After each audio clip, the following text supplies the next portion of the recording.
Kemudian Al-Bara bin Malik menghadapkan dirinya kepada kaumnya. Wahai kaum Ansor, jangan ada seorang pun di antara kalian yang berpikir bisa kembali ke Madinah. Tidak ada lagi Madinah bagi kalian setelah hari ini. Pasukan Musailamah benar-benar ketakutan melihat Al-Bara bin Malik yang terus maju bersama kaum Ansor lainnya.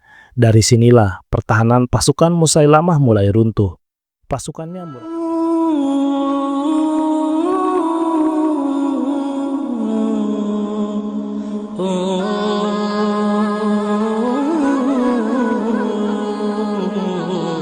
Assalamualaikum warahmatullahi wabarakatuh. Alhamdulillahi hamdan kasiron thayyiban mubarakan fih. Hari ini kita akan bercerita tentang salah seorang sahabat Nabi yang memiliki cerita khusus ketika perang Yamamah terjadi. Namanya adalah Al-Bara bin Malik. Ia adalah saudara dari Anas bin Malik. Ia termasuk ke dalam sahabat dari kalangan Ansor. Al-Bara bin Malik dikenal memiliki tubuh yang kurus, bahkan digambarkan cukup kecil dibandingkan sahabat-sahabat lainnya. Ia juga tidak memiliki ciri khusus mengenai postur badannya. Semua yang melekat pada diri Al-Bara bin Malik hanya sebuah hal yang biasa saja. Tidak ada yang bisa mencuri perhatian siapapun jika menemukannya di kehidupan sehari-hari. Tapi siapa sangka dengan semua hal biasa saja pada diri Al-Bara bin Malik, sampai membuat Khalifah Umar bin Khattab mengirim surat ke seluruh gubernur di kekhalifahan Islam saat itu. Dalam suratnya, Khalifah Umar bin Khattab melarang seluruh gubernurnya menjadikan Al-Bara bin Malik sebagai panglima perang. Bukan karena kemampuannya, tapi justru karena keberanian Al-Bara bin Malik yang sangat luar biasa. Bahkan Khalifah Umar bin Khattab berpendapat bahwa tidak ada satupun pasukan yang mampu mengikuti keberanian dari Al-Bara bin Malik ini. Jadi jika Al-Bara bin Malik ini menjadi pemimpin pasukan atau panglima perang, bisa jadi ia akan menghancurkan pasukannya sendiri.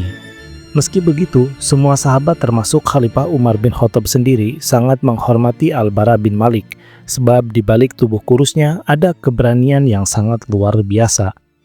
Salah satu kisah yang menggambarkan tentang keberanian Al-Bara bin Malik terjadi ketika perang Yamamah. Pada masa pertama sepeninggal Nabi Muhammad SAW, banyak dari suku-suku Arab yang berbondong-bondong keluar dari agama Allah ini. Sebagaimana dahulu mereka masuk ke dalam agamanya dengan berbondong-bondong pula. Hingga tidak ada lagi yang memeluk agama Islam kecuali penduduk Mekah, Madinah, Taif, dan sekelompok kaum yang terpencar-pencar. Kaum yang tetap memeluk Islam adalah kaum-kaum yang keislamannya telah dikokohkan oleh Allah Subhanahu wa Ta'ala. Abu Bakar As-Siddiq yang saat itu diamanahi untuk memimpin kaum muslimin, melanjutkan perjuangan Rasulullah SAW harus menghadapi huru-hara yang amat dahsyat. Namun beliau menghadapinya dengan tegar, setegar gunung yang begitu kokoh. Beliau mempersiapkan kaum Muhajirin dan kaum Ansor dalam 11 pasukan perang. Masing-masing pasukan diberi bendera perang. 11 kelompok pasukan ini kemudian dikirim ke seluruh jazirah Arab untuk mengembalikan orang-orang murtad ke jalan yang telah diajarkan oleh Nabi Muhammad SAW, juga untuk meluruskan orang-orang yang menyimpang dari jalan yang lurus. Namun kali ini Khalifah Abu Bakar As-Siddiq harus menggunakan pedang untuk meluruskan mereka. Sebab mereka, suku-suku Arab yang murtad, telah mengacungkan pedang terlebih dahulu ke arah kaum muslimin dan tidak bisa hanya dengan menggunakan dialog untuk mereka kembali ke jalan Allah.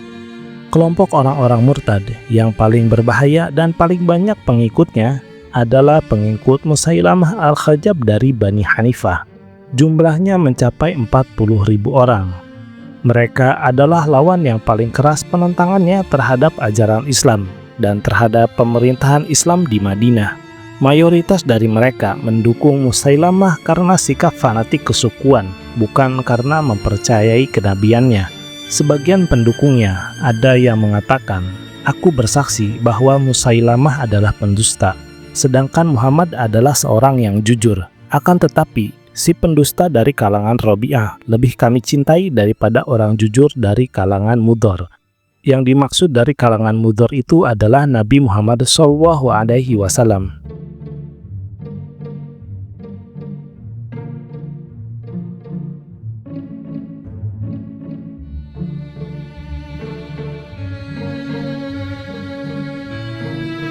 Musailamah berhasil mengalahkan pasukan Islam pertama yang menggempurnya. Pasukan Islam ini di bawah komando Panglima Ikrimah bin Abu Jahal.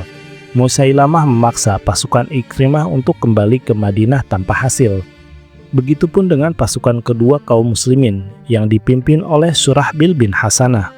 Sebenarnya tugas pasukan Ikrimah dan pasukan Surahbil bin Hasanah hanya untuk menahan pasukan Musailamah agar tidak bergerak dari Yamamah sampai kedatangan pasukan Khalid bin Walid. Kemudian Abu Bakar As-Siddiq mengirimkan pasukan utama kaum muslimin di bawah Panglima Khalid bin Walid. Pasukan ini dipenuhi oleh para sahabat dari kalangan Muhajirin dan Ansor. Di antara barisan pasukan terdepan ada Al-Bara bin Malik Al-Ansori dan sahabat-sahabat besar lainnya. Dua pasukan bertemu di Yamamah, sebuah wilayah yang terletak di daerah Najd, wilayah tengah dari Jazirah Arab. Mungkin saat ini wilayah tersebut termasuk ke dalam wilayah Riyadh. Dalam pertempuran awal dengan pasukan Khalid bin Walid, pasukan Musailamah dan pengikutnya mampu mengungguli pasukan kaum muslimin. Sedangkan pasukan kaum muslimin merasa bumi seakan berguncang karena begitu banyaknya pasukan milik Musailamah al-Kadzab. Pasukan Khalid bin Walid terpaksa mundur kembali ke tempat pertahanan mereka. Namun pasukan Musailamah berhasil menyerang tenda Panglima Khalid bin Walid. Bahkan mereka berhasil merobohkannya dan hampir berhasil membunuh istri Khalid bin Walid bila tidak dihalangi oleh salah seorang dari pasukan kaum muslimin. Ketika keadaan sudah semakin kacau dan banyak lagi korban yang berjatuhan dari pasukan kaum muslimin, mereka merasakan bahaya besar yang datang dari pasukan Musailamah. Mereka memahami bila mereka kalah di peperangan kali ini, maka tidak ada lagi pasukan Islam yang tegak. Bahkan bisa jadi agama yang telah dibawa oleh Nabi Muhammad SAW akan hilang bersama kekalahan kaum muslimin dalam pertempuran ini. Kemudian Khalid bin Walid mendekati pasukannya, mengatur kembali barisan mereka. Kemudian memisahkan pasukan-pasukan kaum muslimin berdasarkan kabilahnya masing-masing. Pasukan Muhajirin dipisahkan dari pasukan Ansor. Kemudian pasukan dari kabilah Arab yang lain dipisahkan dari yang lainnya. Setiap keturunan yang sama dijadikan dalam satu regu agar diketahui musibah yang menimpa masing-masing kelompok dan dari mana arahnya. Perang yang sengit terus berlangsung antara pasukan kaum muslimin dengan pasukan Musailamah. Sebuah perang yang kedahsyatannya belum pernah dihadapi oleh pasukan kaum muslimin sebelumnya.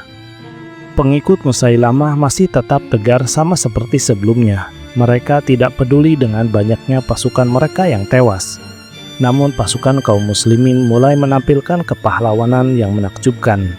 Dan kisah-kisah kepahlawanan dalam perang kali ini diantaranya adalah milik Al-Bara bin Malik. Namun selain Al-Bara bin Malik, ada juga seorang sahabat yang bernama Thabit bin Qais. Ia adalah pembawa bendera kaum Ansor.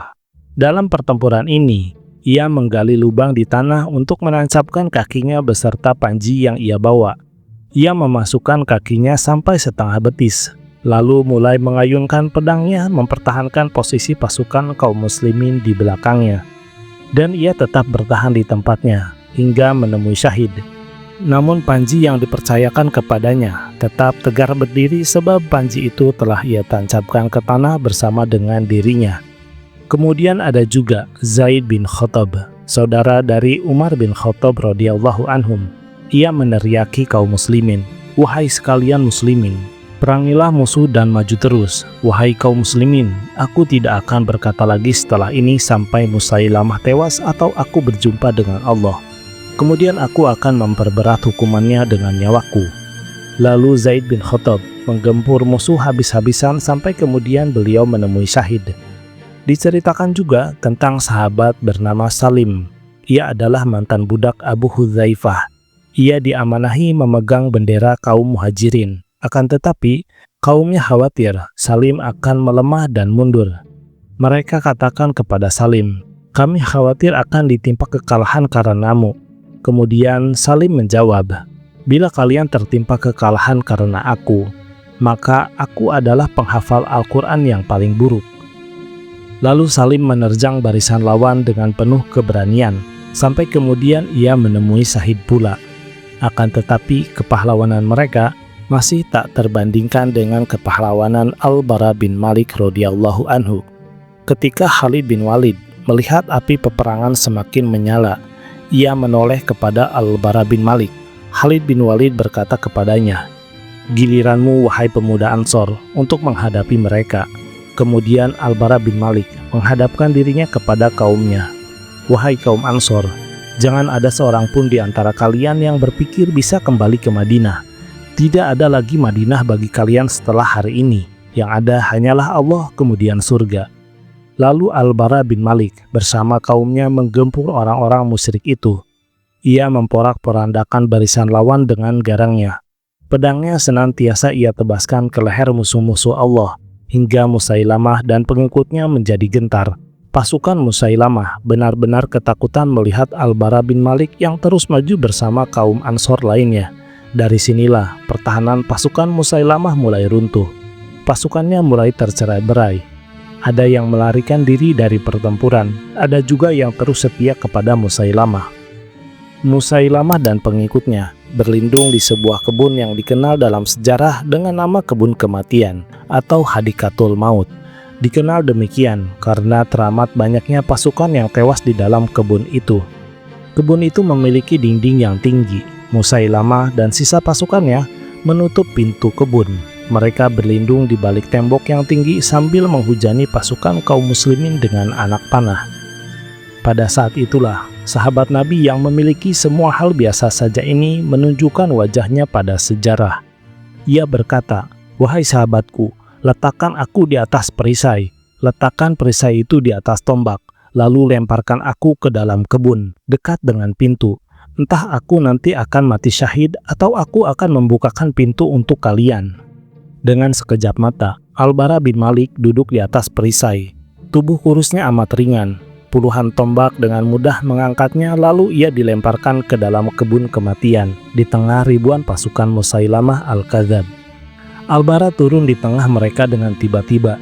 Tidak ada satupun dari pasukan Musailamah yang menyangka dengan tindakan Al-Bara bin Malik ini. Namun Al-Bara bin Malik terus menyerang mereka di depan pintu.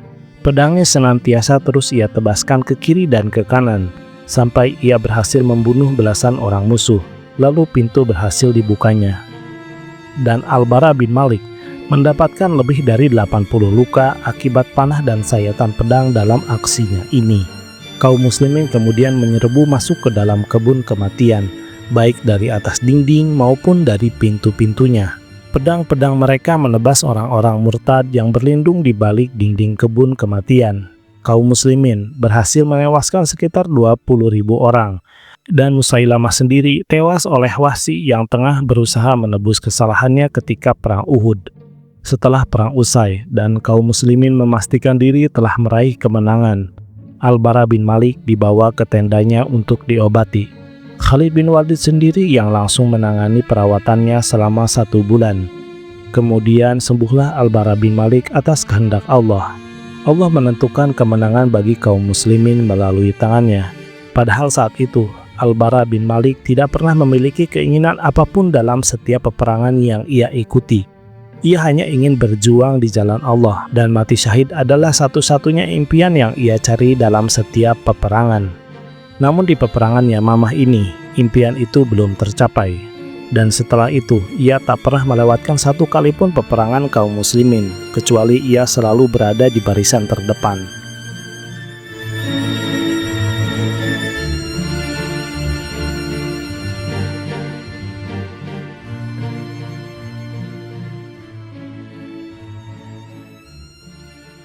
Lalu sampailah ia pada perang penaklukan Tustar yang terletak di negeri Persia. Pasukan Persia berlindung pada salah satu benteng besar yang kokoh. Kaum muslimin mengepung mereka bagai gelang yang melingkar di pergelangan tangan. Ketika pengepungan telah berlangsung beberapa saat, kesulitan besar telah menimpa pasukan Persia. Mereka mulai mengayunkan rantai-rantai besi dari atas benteng. Rantai-rantai itu digantungi cakar-cakar dari baja. Dan cakar-cakar itu telah dipanaskan dengan api hingga sangat membara karenanya.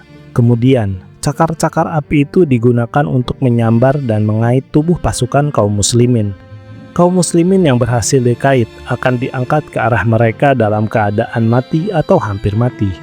Kemudian salah satu cakar panas itu mengait Anas bin Malik, saudara dari Al-Bara bin Malik. Al-Bara bin Malik melihatnya. Kemudian pasukan Persia itu mulai menarik tubuh Anas bin Malik ke atas benteng.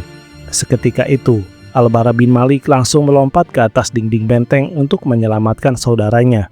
Ia memegangi rantai yang mengait Anas bin Malik. Ia mencoba melepaskan dan mengeluarkan saudaranya dari cakar yang membara tadi. Tangan Al-Bara bin Malik terbakar hingga keluar asap. Namun Al-Bara bin Malik tidak mempedulikannya. Ia berhasil menyelamatkan saudaranya, lalu turun ke tanah dalam keadaan tangannya tinggal tulang belulang. Tidak ada dagingnya sama sekali karena terbakar. Pada perang kali ini, Al-Bara bin Malik berdoa kepada Allah Subhanahu wa Ta'ala agar diberikan derajat syahid. Allah mengabulkan doanya. Al-Bara bin Malik gugur sebagai syahid dalam keadaan amat rindu berjumpa dengan Allah. Semoga Allah mencerahkan wajah Al-Bara bin Malik di surga, serta menyejukkan pandangan matanya dengan bersahabat bersama Nabi Muhammad SAW. Semoga Allah senantiasa meridhoi dan menjadikannya orang yang disenangi. Wassalamualaikum warahmatullahi wabarakatuh.